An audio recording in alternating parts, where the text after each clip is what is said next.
그 꿈이 이루어지기까지 요셉은 꿈에 도취되어 살지 않았습니다. 현실을 인정하지 못하고 한탄하고 원망하며 불성실한 뚱구름 잡는 삶을 살지 않았습니다. 또 요셉의 꿈은 대가 없이 이루어진 것이 결코 아닙니다. 꿈은 그냥 가지고만 있다고 저절로 성취되는 것이 아닙니다. 꿈을 이루기까지 때로는 광야를, 때로는 인생의 가장 밑바닥을 경험하기도 합니다. 요셉은 예전에 자기가 꾼 꿈대로 형들이 자기 앞에 딱 절을 해요. 형들인 줄 알고 혹독하고 포악하게 대했습니다. 그들을 정탐꾼으로 몰아가면서 형들을 위협했어요. 그리고 3일 동안 감옥에 쳐 넣어버렸습니다. 요셉도 사람인지라 형들에 대한 분노, 또 이렇게 복수심, 그리고 미움, 이것이 전혀 없다면 아마 그건 거짓말일 거예요. 그러나 요셉도 사람이지만 요셉은 하나님을 경외하는 사람이었죠. 우리도 마찬가지예요. 예수를 믿은 후에 여전히 마음속에 우리도 분노가 있고 복수심이 있고 미움이 있어요. 그것이 흔적도 없이 사라지는 것이 결코 아니라고 그랬어요. 아픔, 슬픔, 고난, 두려움, 실패도 여전히 있어요. 흔적이 없이 사라지는 것이 결코 아니라고 그랬어요. 우리의 믿음과 신앙은요, 그냥 현실에 대해서 무감각하게 만드는 그런 몰핀과 같은 것이 아니라고 그랬죠. 그저 현실을 잠시 잊고 황홀함에 취하게 하는 마약과 같은 것이 아니라고 그랬어요.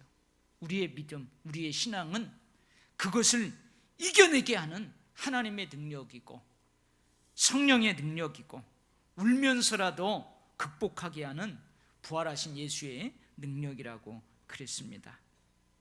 우리는 예수님을 믿는 이 믿음으로, 하나님을 경외하는 이 경외심으로 그것들을 참아내는 거예요. 이겨내는 거예요. 극복해내는 거예요. 할렐루야. 이게 지난주 우리가 함께 나누었던 은혜였어요. 이제 곡식을 구하러 애굽으로 내려갔던 야곱의 아들들이 가나안 땅으로 돌아왔어요. 그리고 돌아온 아들들이 아버지에게 그동안의 일들을 자세히 보고합니다. 첫 번째로, 아버지, 우리 곡식을 사가지고 왔어요. 그런데 아버지 야곱이 그 곡식을 가져온 아들들의 상태를 보니까요, 말이 아니에요. 말이. 얼굴색이 말이 아니에요. 곡식을 구해오는 여정이 힘들고 먼 길이어서 그러려니 했는데요, 자세히 듣고 보니까 그게 아닌 거예요. 이들이 도중에 오다가 낙타에게 이제 음식을 먹이려고 한 사람의 자루를 풀어봤어요. 그랬더니 곡식값으로 준 그 돈 뭉치가 그대로 있는 거예요. 누가 돈을 도로 넣어두었든지 곡식값을 주지 않고 온 자신들은요, 도둑의 누명을 쓰게 될 것이 분명해요. 이놈들이 곡식도 훔쳐갔고 돈 뭉치도 훔쳐갔구나. 이런 의도를 가지고 애굽 사람 누군가가 의도적으로 돈 뭉치를 도로 넣었다는 그런 생각을 하니까요, 겁이 덜컥 나는 거예요. 그래서 성경은 이렇게 기록하고 있어요. 이에 그들이 혼이 나서 떨며 서로 돌아보았다. 여러분, 사람이 멍하잖아요. 혼쭐을 놓았다는 거예요. 곡식을 구해서 가나안 땅 아버지 집에 무사히 도착하게 되었어요. 이제 곡식을 구해와서 온 가족이 이 가문 가운데 조금 살아갈 수 있어요. 안도감이 있잖아요. 근데 그 아들에게서 전혀 찾아볼 수 없는 거예요. 무사히 집에 돌아왔지만 겁에 질려 있는, 혼을 놓고 있는, 넉나간 듯이 있는 이 자식들을 보면서 아버지 야곱이 어떨까요? 여러분이 만약에 아버지 야곱이라면 어떻겠어요? 가슴이 무너지는 거죠. 너무너무 가슴이 아픈 거죠. 두 번째는요, 시므온이 함께 돌아오지 못했대. 그리고 지금 그것도요, 감옥에, 저 애굽의 감옥에 갇혀 있다는 거예요. 물론 아버지 야곱은요, 시므온보다 누구를 더 귀하게 여겼어요? 누구를 더 사랑했어요? 라헬이 늦둥이로 낳은 요셉을 귀하게 여겼어요. 근데 이제 요셉이 짐승에 찢겨 죽자 요셉에게 향했던 그 사랑을 누구에게 쏟아부어요? 역시 라헬이 이 아이를 낳다가 죽잖아요. 그 베냐민에게 쏟아부었어요. 여러분, 그렇다고 해서 아버지 야곱이 다른 아들을 사랑하지 않는 것이 아니에요. 여러분도 그렇죠. 10손가락 깨물어서 안 아픈 손가락 없어요. 다 아파요. 다른 아들을 귀하게 여기지 않는 것이 아니에요. 야곱에게는요, 시므온도 귀한 아들이에요. 야곱에게는요, 아버지 야곱에게는요, 시므온도 사랑스러운 아들이에요. 그런데 시므온이 돌아오지 못했어요. 그것도 지금 어디에 있대요? 감옥에 갇혀 있대요. 밥이나 제대로 먹을까? 잠은 제대로 잘까? 혹시 이놈들이 우리 시므온을 죽이지는 않았을까? 모르잖아요. 아버지 야곱의 마음이 너무너무 무거운 거예요. 너무너무 아파요. 억장이 무너집니다. 세 번째는요, 베냐민을 데리고 다시 애굽으로 돌아가야 시므온이 살 수 있다고 그래요. 정탐꾼이 아니라는 것도 인정할 수 있다고 그래요. 근데 아버지 야곱에는요, 정탐꾼이라는 누명이 벗겨진다는 그 말도 귀에 쏙 들어오지는 않아요. 애굽과 무역을 할 수 있다는, 그렇게 무역을 해서 너희들도 잘 살고 우리들도 잘 살게 해주겠다는 그 말도 들어오지 않아요. 뭔만 들어와요? 베냐민을 데리고 가야 된다. 이 베냐민만 귀에 들어오는 거예요. 요셉도 잃었는데 시므온도 잃었는데 어찌 베냐민마저 잃을 수 있다는 말이냐? 여러분, 아들들도 아버지도 곡식을 다 구해갖고 왔는데 모두가 다 지금 뭐예요? 별로 그렇게 안 좋아요. 마음이 다 아파요. 여러분, 아버지 야곱의 이 슬픔, 이 괴로움, 이 걱정을 여러분 공감할 수 있겠어요? 이해가 돼요? 아버지 야곱은요, 아직도 누구를 잊지 못하고 있어요? 요셉을 잊지 못하고 있어요.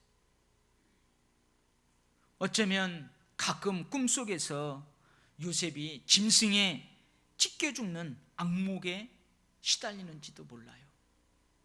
어쩌면 가끔 요셉이 살아 돌아오는 꿈을 꾸는지도 몰라요. 그리고 꿈에서 깨어 요셉이 죽었다는 사실에 허탈해하면서 여러분 다른 가족들 모르게 숨죽여 많이 울었는지도 몰라요. 사랑하는 성도 여러분, 우리들의 아버지도요, 야곱과 똑같아요. 아버지는요, 나와는 다른 거인이 아니에요. 아버지는요, 나와는 다른 모든 것을 다 할 수 있는 영웅이 아니에요.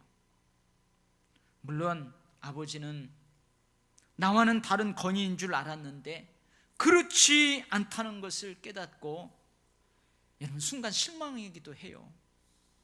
한편으로는 마음이 아프기도 해요. 근데 아버지도 나와 같은 사람이에요. 행복한 고물상이라는 책에 이런 이야기가 한 대목 나옵니다. 아버지는요, 맨 술만 먹어요.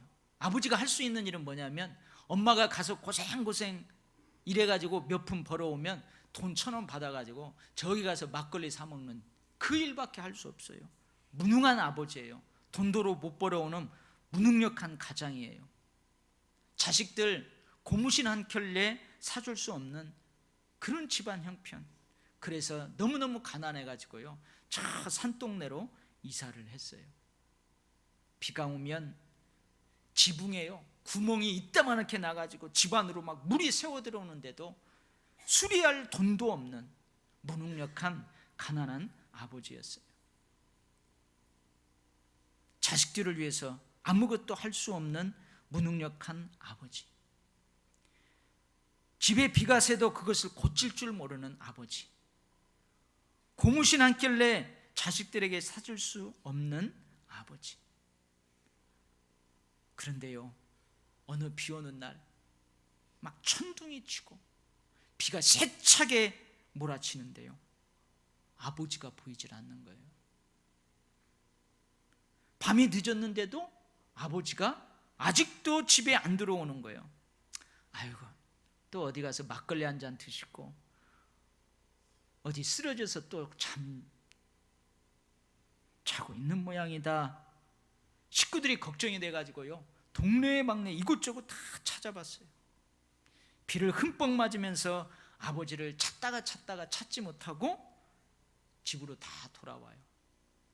근데요, 저녁에 그러잖아요. 저기서 달빛이 비추고 지붕이 비치면은 그 능선에 보이잖아요, 집 능선이. 근데 멀리서 오는데 누가 지붕에요, 쪼글틀이 앉아 있는 거예요. 가까이 가서 보니까요, 아버지가 우산을 들고 그 지붕 위에 올라가서 계시는 거예요. 천둥 치는 지붕 위에서 사나운 비를 맞으면서 우산을 들고 그 지붕 위에 그렇게 앉아 있다는 말이죠. 이렇게 비가 많이 오니 집으로 비가 많이 새겠다 생각해서 자식들 비 안 맞게 하려고요, 저녁 내내 우산을 들고 그 지붕 위에 있었던 거예요. 그래서 얼마나 아버지가 불쌍해요. 그래서 자식들이 아버지 이제 그만 내려와요, 됐어요, 막 이렇게 하려고 하는데 어머니가 야야 냅둬라, 냅둬. 아버지가 조금 불쌍해도 조금만 더 그냥 아버지를 이대로 내버려 두자. 자식들을 위해 아버지가 저것마저도 할 수 없다면 더 슬퍼할지도 모르지 않냐, 내버려 두자, 내버려 둬. 그래서요, 비 오는 그날 아버지 덕분에 집에 비가 새지 않았다는 그런 이야기예요. 여러분, 우리 아버지는요, 역시 나와 같은 사람이에요. 거인인 줄 알았어요. 영웅인 줄 알았어요. 근데 나와 같은 사람이에요. 그러나 아버지는 역시 아버지입니다. 아무리 무능력한 아버지라 할지라도 자식을 사랑하는 마음, 자식을 생각하는 마음이야 어느 아버지와 다르겠어요? 여러분, 있는 아버지든 없는 아버지든 다 똑같아요. 이것은 아버지는 한 가정의 지붕 아니겠습니까? 그래서 아버지는요, 내가 알고 있는 것보다 훨씬 더 큰 존재이기도 합니다. 나와 똑같이 실수도 하고 불완전한 존재임에도 불구하고 아버지는요, 분명 나보다 훨씬 더 큰 존재예요. 우리가 아버지 야곱을 이해할 수 있을 때 우리는 우리 아버지의 슬픔, 아버지의 걱정, 아버지의 괴로움을 이해할 수 있게 됩니다. 아멘. 아멘. 이런 아버지 야곱을요, 누가 위로해요? 큰아들 루벤이 위로합니다. 아버지 시므온 걱정은 하지 마세요. 내가 그를 다시 아버지께 반드시 데려올게요. 만약에 내가 그렇게 하지 않는다면 내 두 아들을 아버지 마음대로 하세요. 죽이든 살리든 마음대로 하세요. 자, 근데 참 야속해요. 아니, 기근이 끝나야 되는데, 아니, 이 기근이 끝나지 않고 더 심해지는 거예요. 근데 어떻게 해요? 야곱의 손자녀들까지, 가족들이 많으니까요, 먹어야 살 거 아니에요. 애굽에서 구해온 곡식이 다 떨어져 가요. 곡식을 다시 구해오지 못하면 야곱도, 야곱의 아내들도, 저 자식들도, 저 어린 손자녀들도 다 굶어 죽게 돼요. 그래서 아버지 야곱은 어떻게 합니까? 아들들에게 다시 애굽으로 내려가 가지고 양식을 구해오라고 해요. 근데 베냐민은 절대 보낼 수 없다고 그래요. 베냐민은 안 된다. 그러자 누가 아버지를 설득합니까? 유다가 아버지를 설득해요. 아버지, 내가 베냐민의 안전을 나의 목숨으로 담보할게요. 아버지, 만약에 베냐민을 안전하게 아버지 앞에 다시 데려오지 못한다면 아버지가 내리는 어떤 형벌인데, 차라리 심지어 내 목숨을 아버지가 취해간다 하더라도요, 나는 그거 달게 받을게요 하면서 유다가 아버지를 설득해요.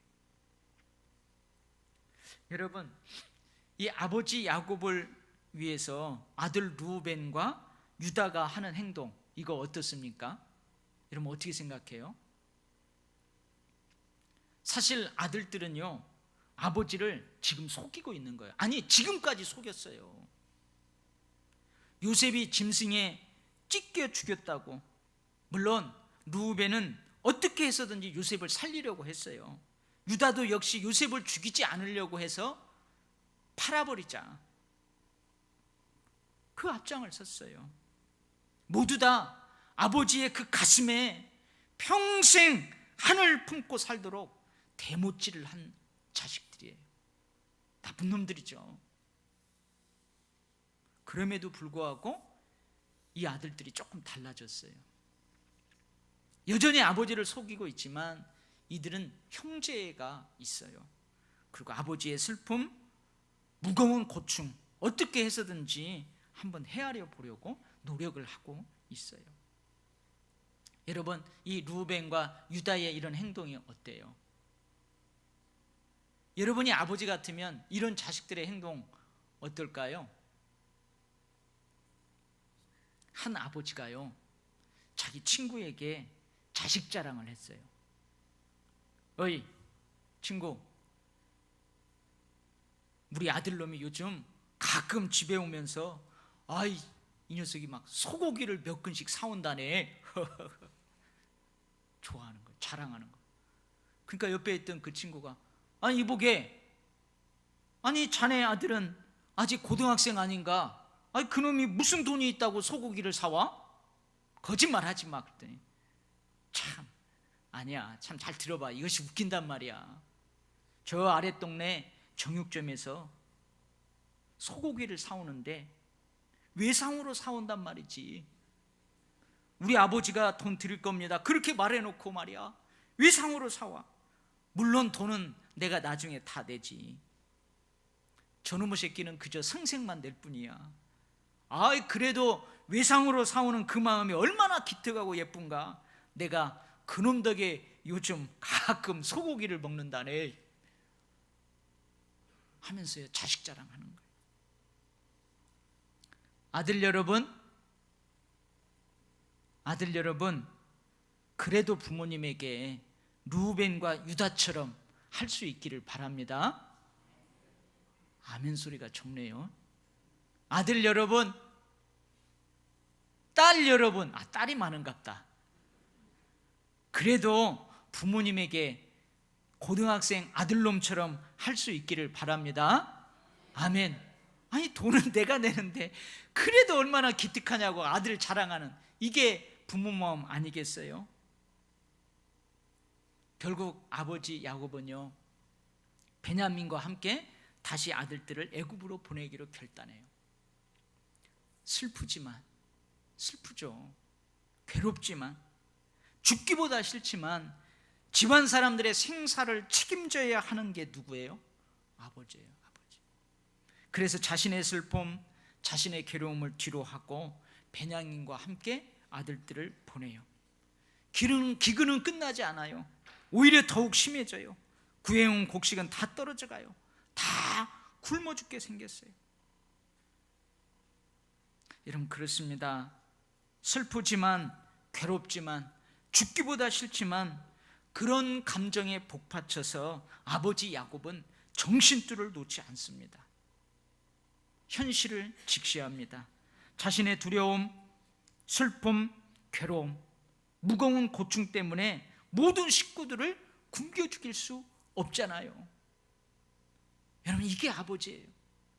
여러분, 아버지와 어머니가 좀 다른 점이 있다면 바로 이 점이 아닐까요? 어머니는요, 자지러져 버려요. 어머니는요, 입원해야 돼요.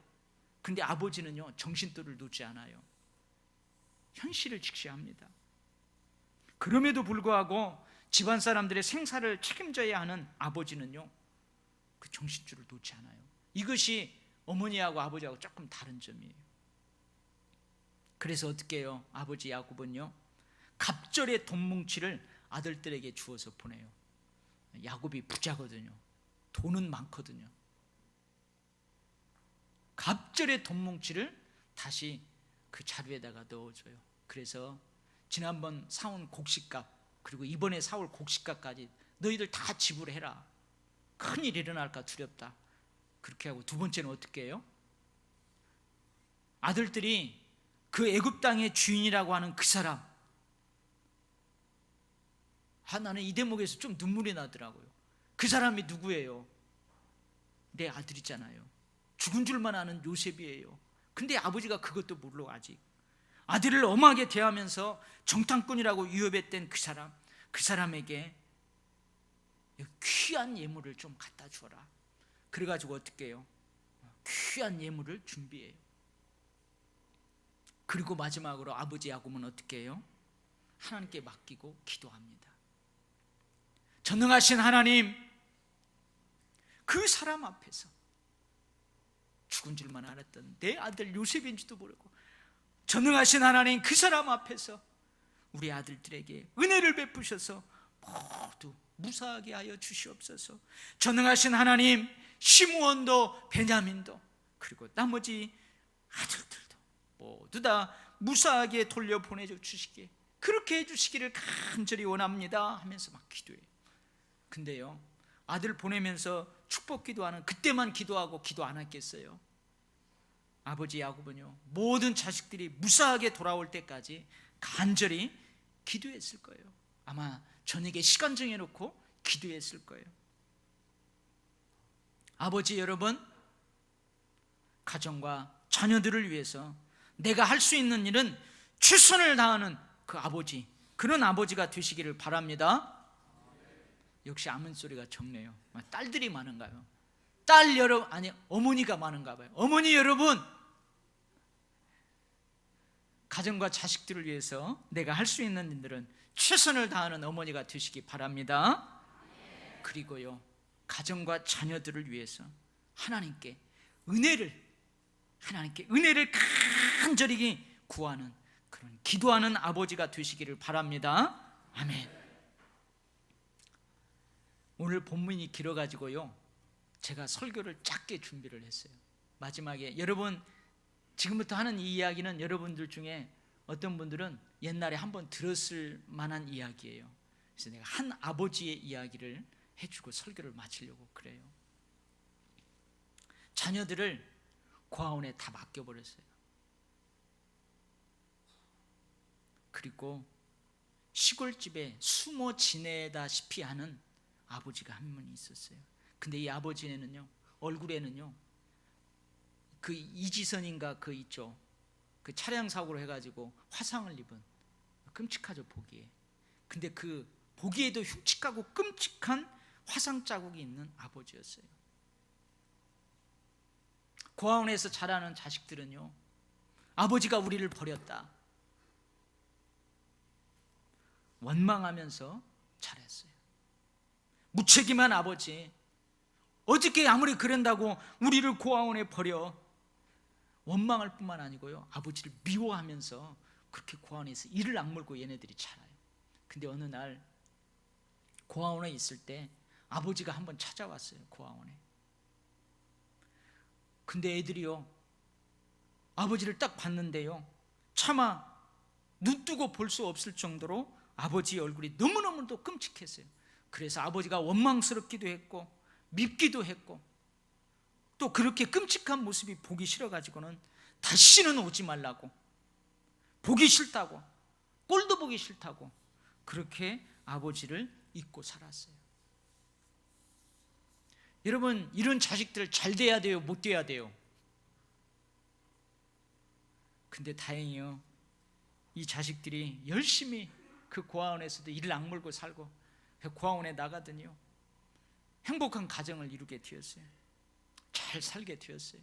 지들끼리는 서로 왔다 갔다 하면서요. 조카들끼리도 서로 왔다 갔다. 아버지가 시골에 살고 있다는 것을 알고 있지만 아버지도 우리를 버렸잖아. 아버지가 우리를 먼저 버렸잖아. 그런데 왜 우리가 아버지를 돌봐야 돼? 마치 아버지가 없는 듯 신경도 쓰지 않았어요. 그러던 어느 날 아버지가 돌아가셨어요. 아버지가 돌아갔다는 그 소식을 그 동네 사람들이 어찌 알고 이 자식들에게 연락을 해온 거예요. 자식들이요, 그래도 가서 장례는 우리가 치러야 되지 않느냐. 그래가지고 갔더니 동네 사람들이 그러는 거예요. 임종을 지켜봤던 동네 사람들이 아버지가 돌아가시면서 유언 한 가지를 남겼다는 거예요. 그러면서 자식들이 혹시 오면 이 한 가지만은 꼭 들어달라고 신신당부를 했다는 거예요. 근데 그 유언이 뭐냐면요, 제발 화장은 하지 말아달라.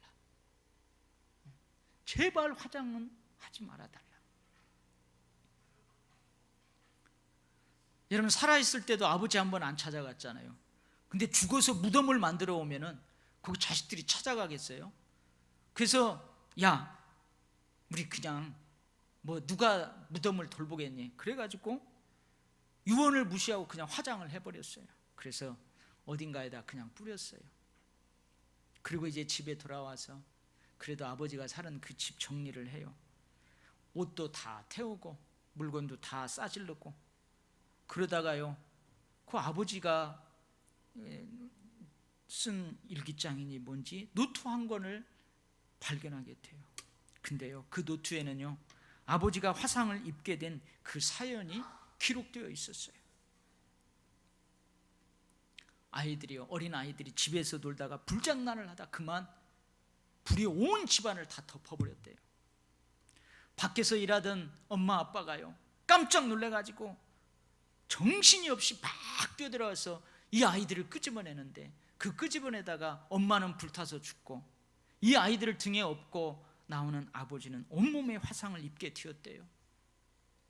너무 흉측한 얼굴이라서 아버지가 아이들을 안 키우고 차라리 내 얼굴을 안 보고 이 아이들이 사는 게 좋겠다 해가지고 고아원에 맡기고 이 동네에서, 시골 동네에서 평생 숨어 지내다시피 그렇게 지내왔대요. 왜 아버지가 화장을 하지 말라고 유언을 했을까? 그때 산자 자식들이 깨달은 거예요. 불난 집에서 아이들을 구할 때 그 뜨거웠던 고통 때문에 제발 화장을 하지 말아달라 마지막 부탁했는데, 그것도 모르고 산소 찾아오기 싫다고, 아버지가 해준 게 뭐가 있냐고 마지막 유언도 외면한 자신들을 생각하면서요, 그 자식들이 거기서 그냥 대성통곡을 하면서 울었대요. 사랑하는 성도 여러분, 아버지는 이래요. 아버지는 이래요. 어머니는 이래요. 어머니는 이래요. 오늘 우리 꽃 따라줬어요. 어버이날이에요. 자식된 우리 모두는 늘 부모님께 감사할 수 있기를 바랍니다. 아멘. 자식된 우리 모두는요, 부모님께 순종할 수 있기를 바랍니다. 내가 청년들은 다 일어나서 따라서 하라고 싶은데 또 부담스러울까? 여러분, 자식된 우리 모두는요, 부모님을 잘 공경할 수 있기를 바랍니다. 아멘. 기도하겠어요. 하나님 아버지, 내가 여기 있음은 사랑으로 나아서 진자리 마른 자리 가나디우며, 아픔이 있지만 슬픔이 있지만 고통이 있지만 두려움이 있지만 자식 새끼 가슴에 사랑으로 품고 이렇게 키워졌던 부모님들이 있었기에 여기에 있습니다. 부모님들은 영웅인 줄 알았습니다. 거인인 줄 알았습니다. 그런데 알고 보니 나와 똑같은 인간이었습니다. 주님, 그래서 실망하기도 하고 막대하기도 하고 함부로 대하기도 했습니다. 우리는 불효자입니다. 용서하여 주옵소서. 아버지 야곱을 통해서 아들 루벤과 유다를 통해서 회개합니다. 새로운 마음을 갖습니다. 주님, 평생 부모님께 효도하며 살게 하시고 순종하며 살게 하시고 공경하며 살게 하여 주시옵소서. 예수님 이름으로 기도하옵나이다. 아멘.